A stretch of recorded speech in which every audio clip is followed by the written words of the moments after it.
Kemudian juga menunjukkan hadis berikutnya.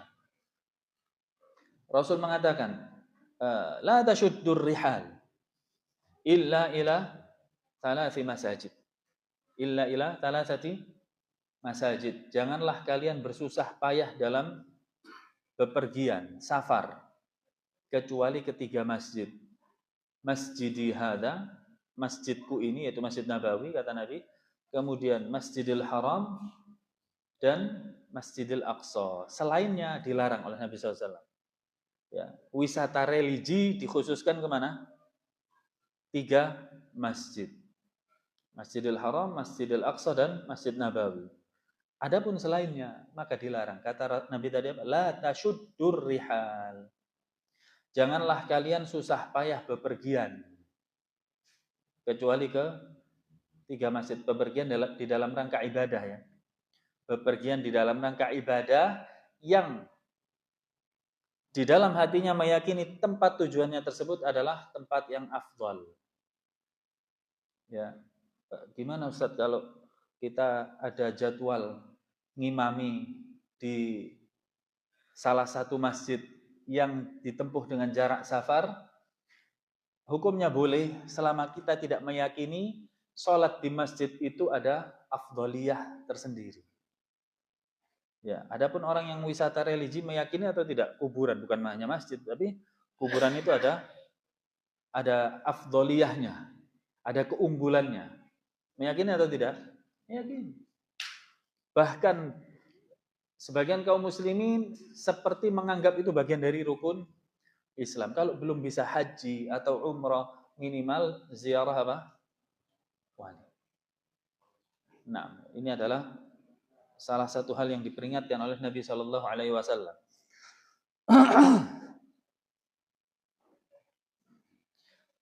Dan kebiasaan ini disebutkan di dalam sebuah hadis. Qala sallallahu alaihi wasallam. Nabi sallallahu alaihi wasallam mengatakan, "Lamma akhbarathu Ummu Salamah wa Ummu Habibah radhiyallahu anhuma ta'ala."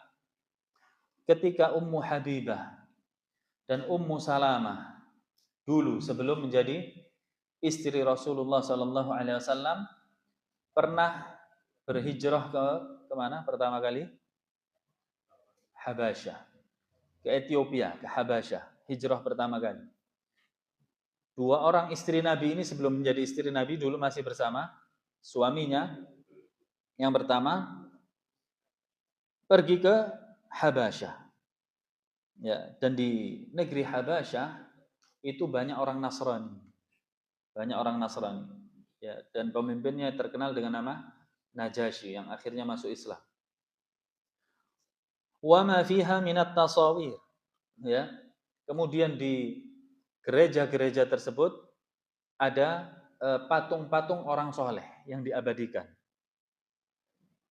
Lianna Ummu Salamah wa Ummu Habibah qad hajarata ila al-Habasyah ma'a zawjayhima al-hijratul ula.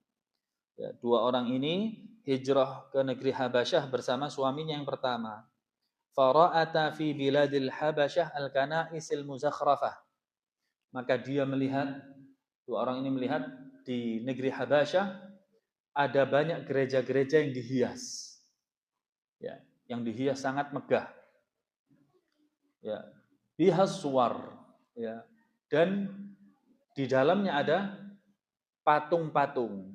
Karena dulu nggak ada foto, tidak ada alat kamera. Kalau sekarang simple, nggak usah buat patung, tinggal foto ditempel-tempelin. Sama hakikatnya sama. Fadzakarata dzalik. Kemudian 2 orang ini menyebutkan, menceritakan bagaimana kondisi negeri Habasyah tentang banyaknya gereja dan patung-patung orang soleh tadi. Faqala Nabi sallallahu alaihi wasallam. Kemudian Nabi sallallahu alaihi wasallam bersabda, "Ulaika qaumun idza mata fihim ar-rajulus salih." Mereka adalah kaum yang apabila meninggal dunia orang-orang soleh mereka, awal abdus salih, ya, atau ahli ibadah mereka, banau ala qabrihi masjidan. Mereka membangun masjid di atas kuburannya. Ya, membangun masjid di atas kuburannya atau menjadikan kuburan tadi sebagai tempat ibadah. Ya, Rasulullah mengatakan masjid pada Yahudi dan Nasrani maksudnya adalah tempat ibadah. Wa sawwaru fihi tilkas suwar. Kemudian dihias dengan patung-patung orang soleh. Kata Nabi SAW, ulaika syirarul khalqi indallah. Mereka itu adalah seburuk-buruk makhluk di sisi Allah Subhanahu wa taala.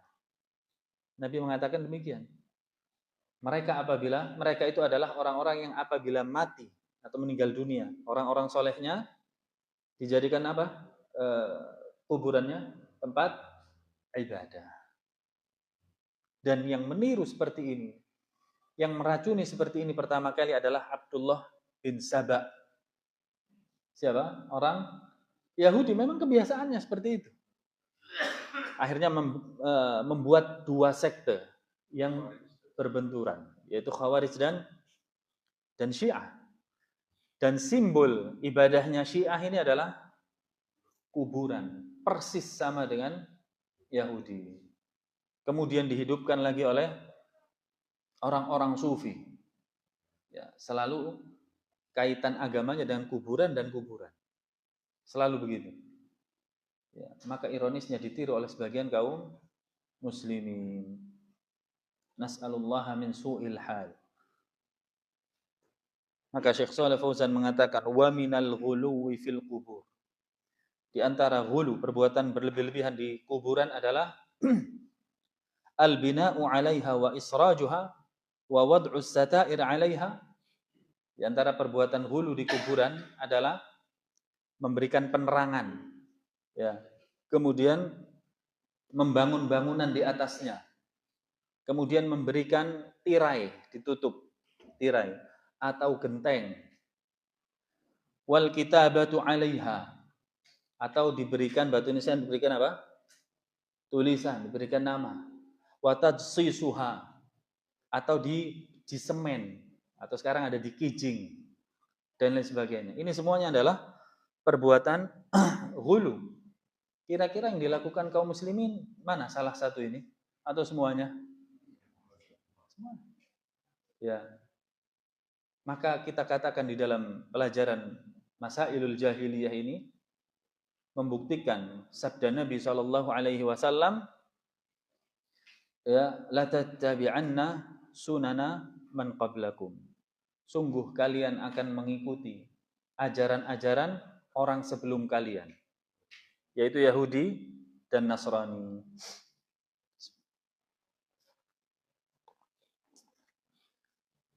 Bab yang ke-81, kalau tadi adalah ghulu terhadap tokoh-tokohnya, dan ini adalah ghulu terhadap peninggalan para nabi. Ghulu terhadap peninggalan para nabi. Syekh mengatakan, penulis di sini, ittikhadu athar anbiya'ihim masajid. Mereka menjadikan peninggalan-peninggalan nabi mereka sebagai tempat ibadah. Meyakini ada keberkahan. Ya, kama dzukira an Umar, sebagaimana yang disebutkan oleh Umar Ibn Khattab.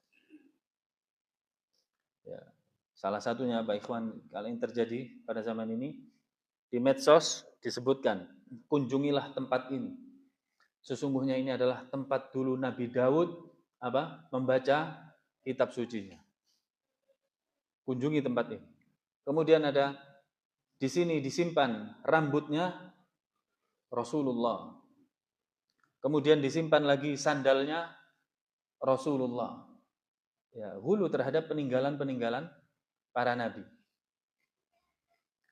Syekh Shalih Fauzan mengatakan min dinil jahiliyah, di antara ajaran jahiliyah, ittikhadu athar anbiya'ihim masajid, yaitu menjadikan sebagai sarana ibadah peninggalan-peninggalan nabi mereka. Ai yusalluna indah. Praktek mereka adalah sholat di tempat peninggalan tersebut atau di barang peninggalan tersebut. tabarrukan biha. Mereka melakukan ibadah di sana di dalam rangka ngalap berkah. Di dalam rangka ngalap berkah. Dan barakah kita ketahui ikhwan, batasan kita mengetahui barakah yang pertama, kita yakini barakah yang memiliki keberkahan adalah Allah tabaraka wa ta'ala. Yang pertama kita yakini di dalam bab keberkahan atau barakah adalah pemilik keberkahan utama adalah Allah Subhanahu wa ta'ala. Tidak ada yang lainnya. Yang kedua, apabila kita meyakini ada salah satu dari makhluknya yang mengandung berkah di dalamnya, apabila kita meyakini salah satu dari makhluknya yang mengandung berkah di dalamnya, maka wajib kita datangkan dalil. Maka wajib kita mendatangkan dalil.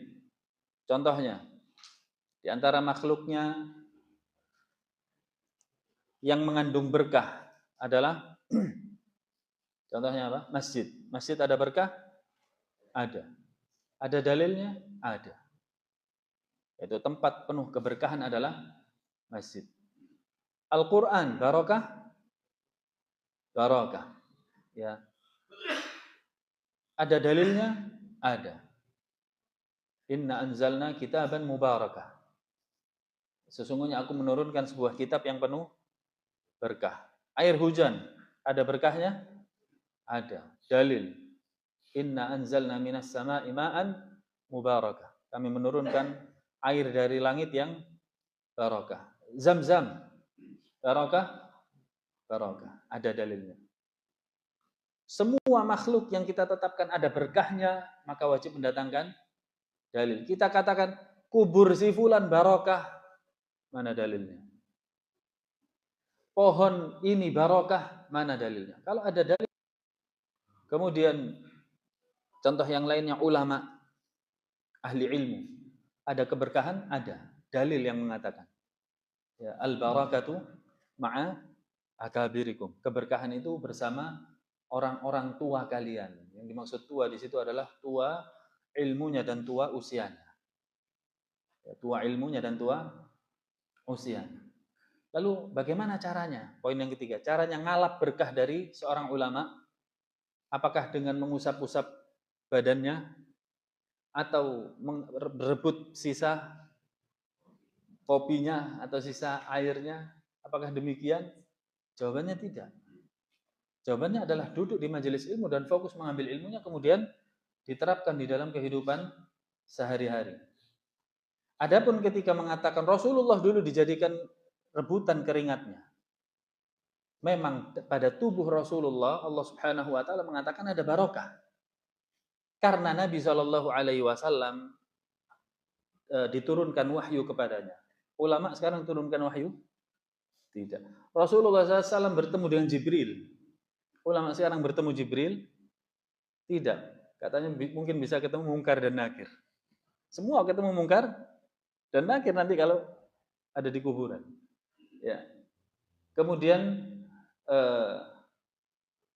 Rasul Shallallahu alaihi wasallam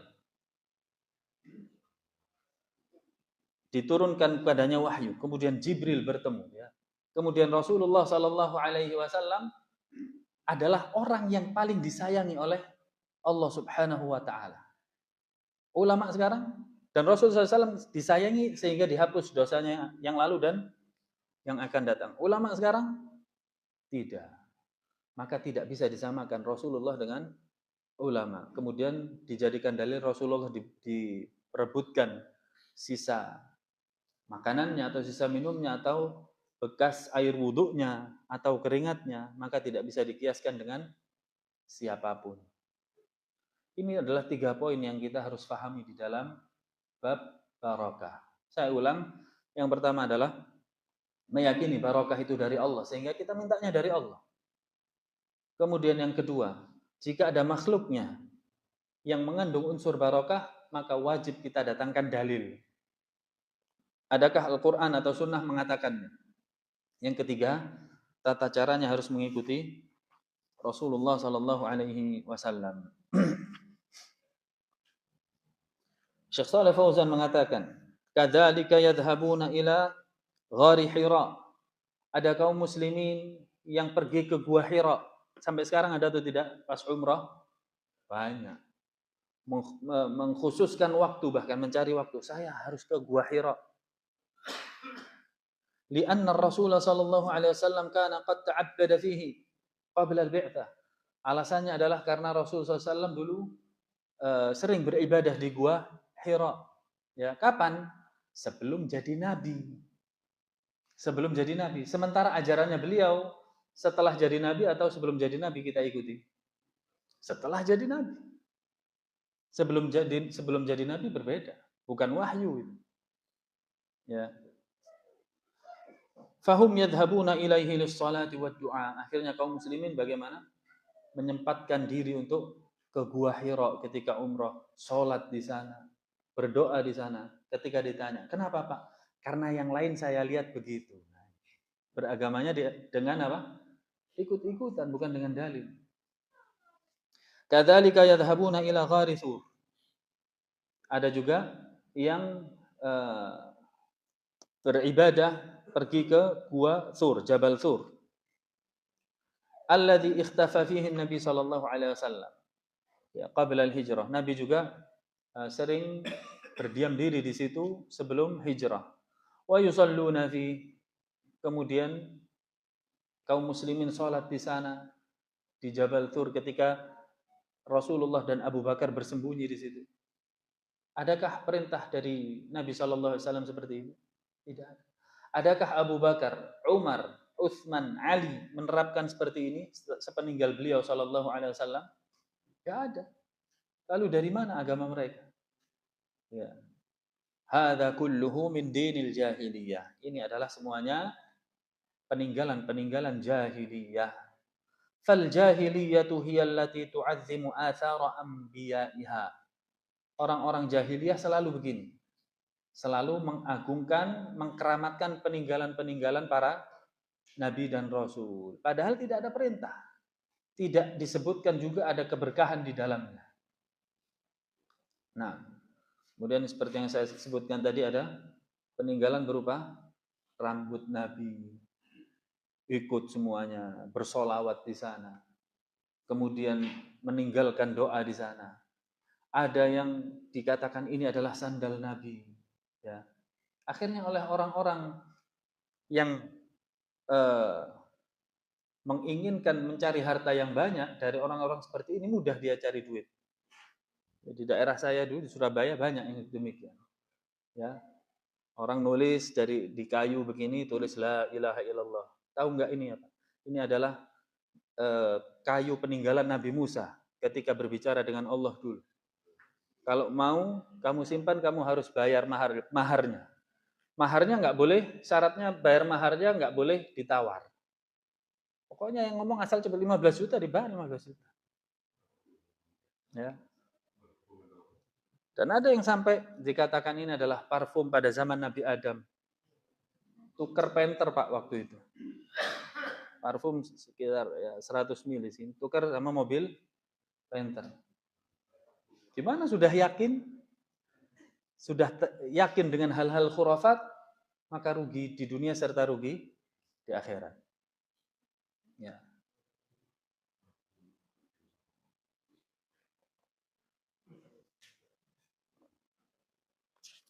Berikutnya, bab yang ke-82, ittikhaduhum liwasaili syirik.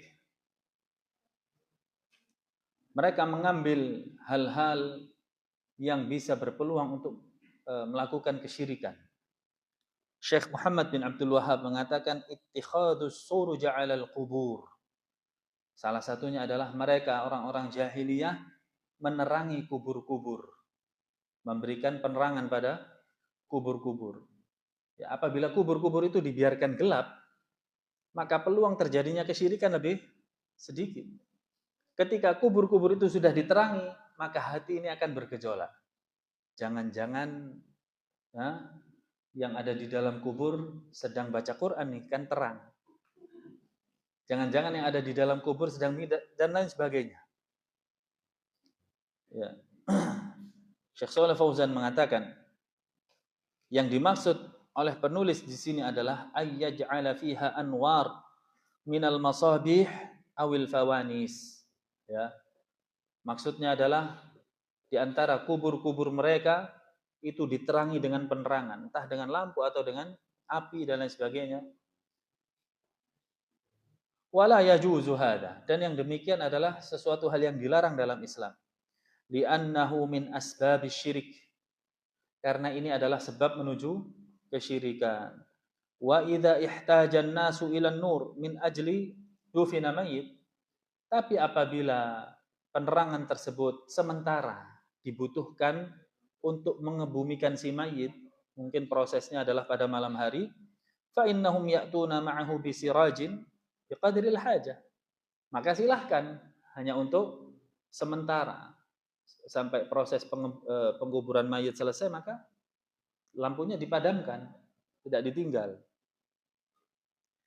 Amma innahu yaj'alu fil maqbarah a'madatu kahrubai wa tanur fahada manhiyun anhu. Adapun menyengaja meletakkan penerangan di kubur-kubur, maka ini dilarang oleh Nabi sallallahu alaihi wasallam sesuai dengan sabdanya, la'anallahu za'iratil qubur wal muttakhidina 'alaihal masajid was suruj. Ya, Rasul SAW mengatakan Allah melaknat orang-orang perempuan yang ziarah kubur.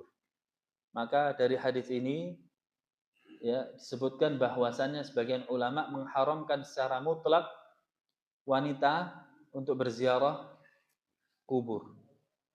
Sebagian yang lain mengatakan tidak dilarang secara mutlak. Atas nama hadis Aisyah, para ulama yang lain mengatakan boleh berziarah kubur bagi wanita dengan syarat tidak saat mengiringi jenazah. Satu, ya, saat mengiringi jenazah sampai dikuburkan itu tidak ikut wanita. Yang kedua adalah boleh berziarah kubur tidak sering-sering bagi wanita supaya tidak sering-sering. Ya. Pendapat yang lain mengatakan haram mutlak atas hadis ini. La'anallahu za'iratil qubur wal muttakhidina 'alaihal masajid was suruj. Dan Allah juga melaknat orang-orang yang menjadikan kuburan sebagai tempat ibadah dan memberikan penerangan. Hadis ini dikeluarkan oleh Abu Dawud. Ya, adapun para ulama yang mengatakan tidak haram ziarah kubur bagi wanita menganggap hadis ini dhaif. Tapi di sini disebutkan hadis Ibnu Abbas haditsun hasanun wa shahhahahu al-Albani fi Shahihil Jami'. Hadis ini sahih dinilai oleh Al-Imam Al-Albani rahimahullahu taala. Saya katakan untuk kehati-hatian jika ingin mendoakan, ibu-ibu ingin mendoakan keluarganya barangkali yang sudah meninggal dunia, cukup dari rumah, cukup sampai ya. Jika mungkin seumur hidup sekali ingin berziarah kubur untuk mengingat kematian, maka silahkan. Wallahu a'lam. Ya, jangan sering-sering untuk ibu-ibu. Wal haditsu fis sunan wa la'ana an-nabiy sallallahu alaihi wasallam za'iratil qubur yadullu ala anna al-mar'ah mamnu'atun min ziyaratil maqabir. Kata Syekh Shalih Fauzan, hadis ini membuktikan bahwasanya wanita tidak boleh berziarah kubur, haram secara mutlak. Syekh Shalih Fauzan mengatakan demikian. Ya, salah seorang yang mengharamkan secara mutlak adalah beliau. Wa innama ziyaratul qubur khassatan birrijal. Karena ziarah kubur itu boleh khusus bagi laki-laki. Wal la'nu yufidu anna ziyaratal mar'ah lil qubur kabiratun min kaba'iriz dzunub. Dan lafaz laknat di dalam hadis menunjukkan bahwasanya ziarah kubur bagi wanita adalah dosa besar. adalah dosa besar. Wallahu ta'ala alam, hikmahnya adalah wanita adalah makhluk Allah yang dikenal dengan perasaannya yang lembut. Di sisi lain, syariat melarang untuk kaum muslimin dan muslimah niyahah. Apa niyahah? Meratap. Dan meratap ini paling berpeluang dilakukan oleh orang yang perasaannya lembut, mudah tersentuh. Dan itu adalah wanita. Sehingga syariat melarang untuk ziarah kubur bagi wanita. Yang ditakutkan nanti dia menyebutkan kalimat-kalimat yang mengandung murka Allah, atau bahkan menampar-nampar pipi, menangis sekeras-kerasnya karena tersentuh perasaannya di kuburan. Banyak terjadi atau tidak? Banyak terjadi atau tidak? Ya, wanita atau laki-laki pelakunya? Wanita. Ya. Wa la'ana sallallahu alaihi wasallam al-muttakhidina 'alaiha al-masajid. Dan di dalam hadis juga disebutkan Rasulullah melaknat orang yang menjadikan kuburan sebagai tempat ibadah atau membangun masjid di atasnya.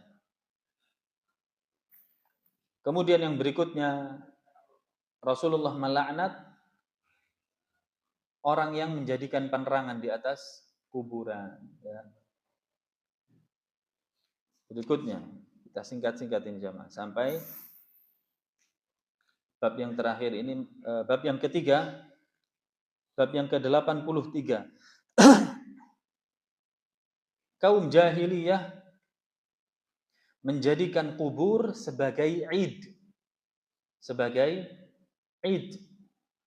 Kata Syekh Muhammad bin Abdul Wahab, ittikhadul qubur a'yadan. Mereka menjadikan kuburan sebagai id. Apa id? Id itu adalah sesuatu yang ditetapkan dan diulang-ulang. Sesuatu yang ditetapkan dan diulang-ulang. Id bisa berkaitan dengan waktu, bisa berkaitan dengan tempat. Kalau berkaitan dengan waktu adalah menetapkan satu waktu untuk mengadakan perayaan dan diulang-ulang. Merayakan suatu waktu untuk mengadakan sesuatu dan sifatnya diulang-ulang. Contohnya Idul Fitri dan Idul Adha, maka disebut Id. Idul Fitri dan Id Al-Adha. Ditetapkan 1 Syawal dan 10 Dzulhijjah dan diulang-ulang. Kata Nabi SAW, tidak ada Id lagi kecuali 2 ini. Ya, maka tidak ada 12 Rabiul Awal, tidak ada 27 Rajab, tidak ada 1 Muharram dan yang lain sebagainya. Kecuali 1 Syawal dan 10 Dzulhijjah. Juga disebut Id yang berkaitan dengan tempat, yaitu menetapkan satu tempat. Ya. Menetapkan satu tempat, mengadakan ritual dan diulang-ulang. Contohnya apa yang syar'i? Yang syar'i itu masjid. Syariat menetapkan masjid untuk mengadakan ritual. Ritual apa? Salat 5 waktu dan diulang-ulang. Boleh atau tidak? Boleh, ada dalilnya. Adapun kubur wali, ya, maka ini harus butuh dalil jika dijadikan sebagai satu tempat mengadakan ritual dan diulang-ulang. Dan dalilnya ternyata datang dari orang-orang jahiliyah. Sebutkan di sini.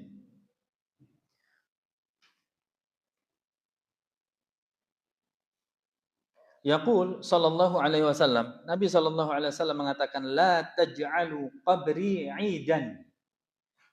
Janganlah kalian menjadikan kuburku sebagai id, yaitu sebuah tempat yang mengadakan ritual dan diulang-ulang. Jika kubur Nabi saja tidak boleh, apalagi kubur siapa? Orang-orang yang derajatnya di bawah Nabi. Apalagi keturunannya siapa? Nabi. Keturunannya Nabi. Nabinya saja tidak mau. La taj'alu qabri 'idan. Ya. Yang dimaksud adalah ya'ni makanan lil ijtima'i haulah. dijadikan sebagai tempat untuk berkumpul di sekitarnya, wal 'ukufa haulahu, kemudian dijadikan untuk berdiam diri i'tikaf di sana, wat taraddudu 'alaiha, dan diulang-ulang. Sholawatan di kuburan, kemudian baca Al-Quran di kuburan, kemudian sholat di kuburan. Setiap kapan? Tanggal ini, diulang lagi tahun depan, begitu. Ini namanya Id. Nabi SAW mengatakan, wasallu alayya haitsu kuntum. Bersolawatlah kalian dimanapun kalian berada. Fa inna salatakum tablughuni. Karena sesungguhnya solawat kalian dimanapun kalian berada sampai kepadaku. Nggak perlu kemana? Ke kuburan. Solawat itu. Antum di atas tempat tidur antum bersolawat, boleh? Boleh. Sampai kepada Nabi? Kata Nabi, fa inna salatakum tablughuni. Solawat kalian sampai kepadaku. Mau berdoa untuk keluarga kita yang ada sudah di kuburan ya, sudah meninggal dunia, nggak harus datang ke sana. Dimanapun kita berdoa, insya Allah sampai. Nabi SAW yang mengatakan di sini. Kurang sedikit Pak ya, kita lanjutkan. Falaisa lis-salati 'ala ar-rasuli 'inda qabrihi khasiyah. Tidak ada dalil yang menunjukkan bahwasanya bersolawat kepada Nabi harus datang ke kuburannya. Bal salli alaihi fi ayyi makani. Bahkan silahkan bersolawat di manapun. Saking hulunya terhadap solawat yang harus dilaksanakan di kuburan, ya, maka sebagian kaum muslimin jika umrah dan haji, niat utamanya adalah mendatangi kuburan siapa? Nabi Muhammad. Adapun umrah dan hajinya mengikuti. Padahal yang syar'i bagaimana? Haji dan umrahnya menjadi niat utama, berkunjung ke kubur Nabi adalah mengikuti. Ini sudah terbalik. Walamma sa'ala rajulun Nabiy sallallahu alaihi wasallam. Ya, ketika Nabi sallallahu alaihi wasallam ditanya oleh salah seorang, annahu nadhara ayyan hara ibilan bi Buwanah. Ada salah seorang yang bernazar untuk menyembelih unta di Buwanah. Buwanah itu adalah daerah dekat Madinah. Faqala lahu Nabi sallallahu alaihi wasallam. Pertanyaan Nabi sallallahu alaihi wasallam, ya, jadi ada orang yang mau menyembelih, dia bernazar untuk menyembelih unta di daerah bernama Buwanah. Yang ditanya oleh Nabi pertama, hal kana fiha wathanun min awthanil jahiliyyati yu'bad? Apakah di Buwanah itu tempat engkau melaksanakan nazarmu dulu ada sesembahan yang disembah di sana oleh orang-orang jahiliyah? Qalu la. Orang ini mengatakan tidak. Qala hal kana fiha 'idun min a'yadihim? Pertanyaan kedua Nabi, apakah di Buwanah itu pernah dilaksanakan Id? Pernah dilaksanakan Id, yaitu sebuah ritual yang diulang-ulang. Orang tadi mengatakan tidak ya Rasulullah. Ya. Kemudian Rasulullah mengatakan ufi binadri. Kalau begitu silahkan tunaikan nazarmu. Artinya apa? Jika orang tadi mengatakan ada Id dulu ya Rasulullah, nggak boleh menyembelih di situ. Walaupun nyembelihnya ikhlas karena Allah. Tapi dulu di tempat itu ada Id. Kenapa kira-kira? Khawatir Rasulullah SAW. Rasulullah menutup celah untuk seseorang berbuat syirik.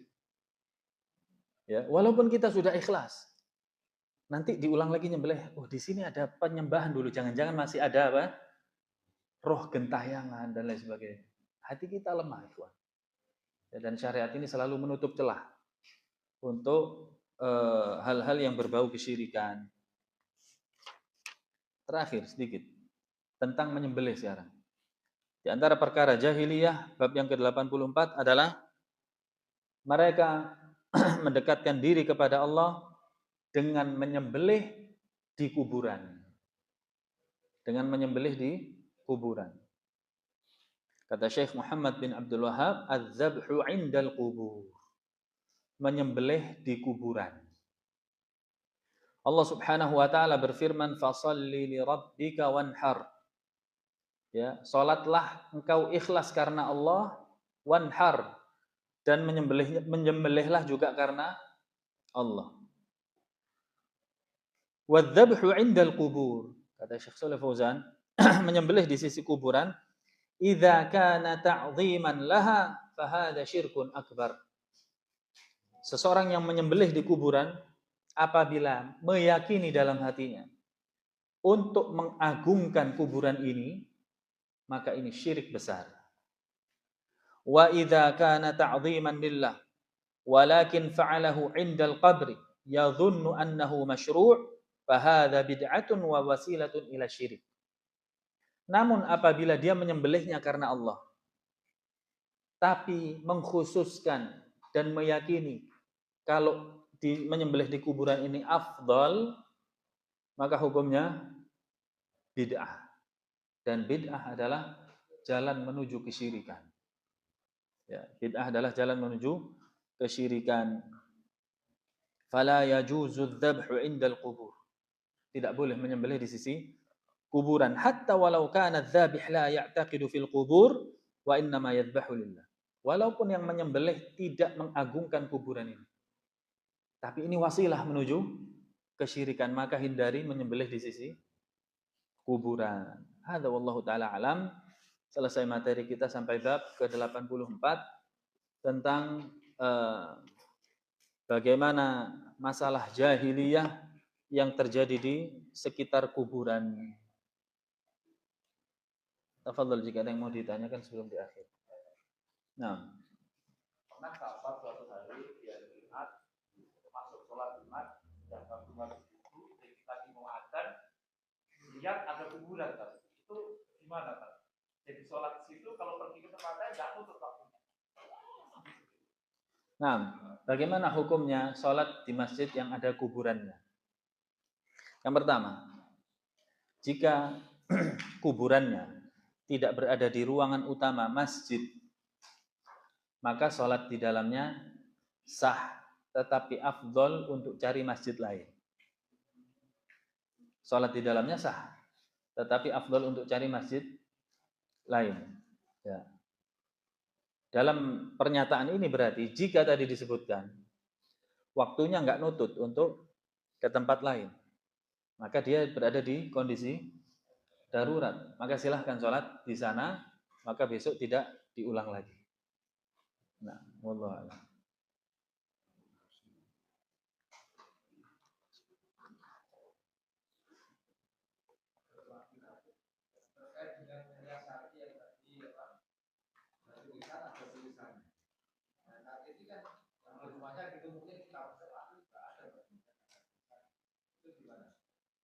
Ya, sebagian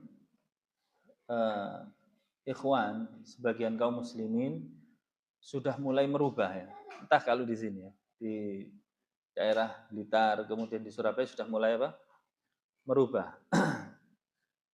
Mulai sekitar 2018 ke atas, beberapa prosesi penguburan jenazah yang saya temui sudah mulai tanpa nama.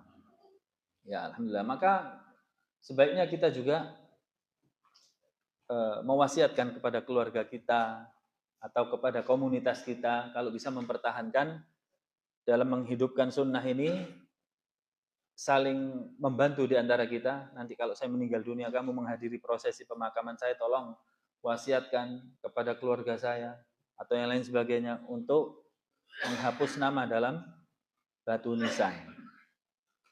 Hanya seperti itu, insya Allah sudah melepaskan kewajiban kita di sisi Allah Subhanahu wa taala. Walaupun nanti kalau kita meninggal dunia ada yang memasang nama di situ, insya Allah kita sudah selesai karena kita sudah berwasiat.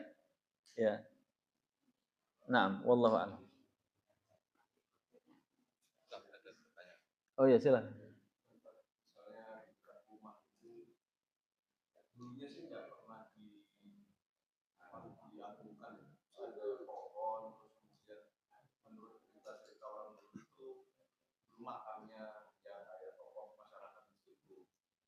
Oleh pemerintah mungkin perubahan bagaimana terus dibangun di Makrim, kemudian beberapa saya jumpai kayak bakar menyan dan sebagainya, terus lain dan sebagainya. Terus kita sebatas apa ya maksudnya pengingkaran kita terhadap mungkin perbuatan. itu bagaimana? Karena pernah menyampaikan ke mungkin akhir masjid yang daerah situ sepertinya juga masih belum bisa menerima. Ya. Nah, di dalam bab ingkar mungkar atau mengingkari kemungkaran, syariat tidak memaksa kita kecuali dengan sesuai status kita, sesuai dengan kedudukan kita.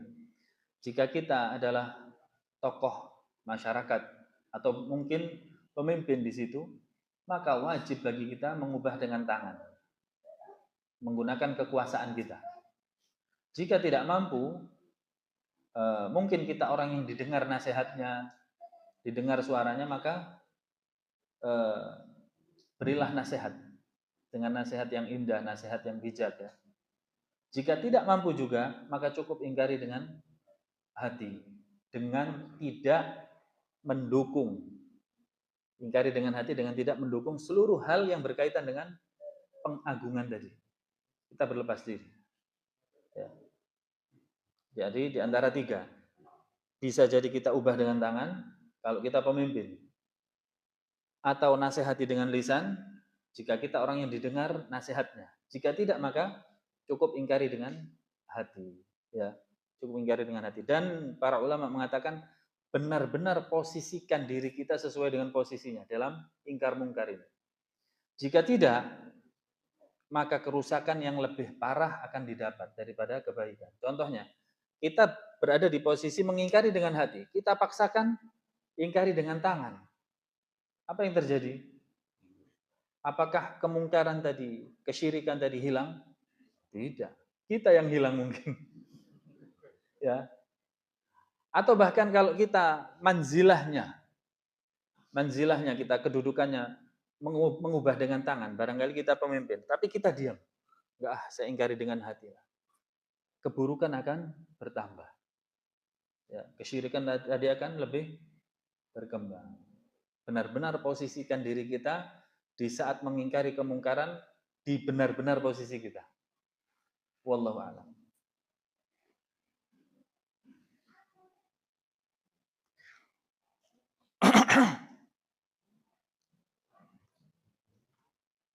Cukup.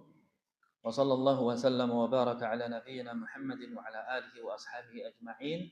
Walhamdulillahi rabbil alamin. Tsumma assalamu alaikum warahmatullahi wabarakatuh.